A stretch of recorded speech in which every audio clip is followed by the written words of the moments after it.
Hello guys, welcome to cine glim shots. ఈ రోజు మరో ఇంట్రెస్టింగ్ మూవీ డిస్కషన్ తో మళ్ళీ మీ ముందుకు వచ్చేసాం. ఈ రోజు మనం డిస్కస్ చేయబోయే మూవీ టాపిక్ ఏంటంటే మాస్ జాతర సినిమా మళ్ళీ పోస్ట్ పోన్ అన్నమాట. సో దీనికి మెయిన్ కారణం ఏంటంటే బాహుబలి ఎపిక్ సినిమా రిలీజ్ అవడం.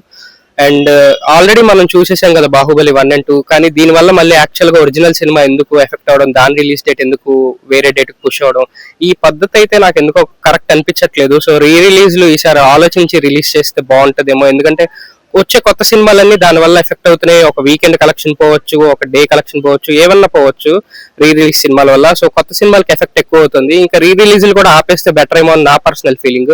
మీకేమనిపిస్తుందో కింద కమెంట్స్ చెప్పండి. అండ్ ఇంకో ముఖ్యమైన విషయం ఏంటంటే మన బ్యాక్గ్రౌండ్ ఆల్రెడీ చూశారు కదా, నిన్న రాజమండ్రి నుంచే వీడియో తీసాం, మళ్ళీ ఈ రోజు కూడా రాజమండ్రి నుంచే వీడియో తీస్తున్నాం. మీలో ఎంతమంది రాజమండ్రి వాళ్ళు ఉన్నారో కింద కమెంట్స్ చెప్పండి. అలానే రాజమండ్రి ఎంతమందికి ఇష్టమో కూడా ఒక లైక్ అండ్ ఒక కమెంట్ రూపంలో చెప్పండి. ఇలాంటి మరిన్ని ఇంట్రెస్టింగ్ మూవీ డిస్కషన్స్ కోసం సబ్స్క్రైబ్ చేసేయండి సినీ గ్లిమ్స్ ని. మరో కొత్త మూవీ డిస్కషన్ తో మళ్ళీ మీ ముందుకు వస్తాం. Until then see you all, bye by.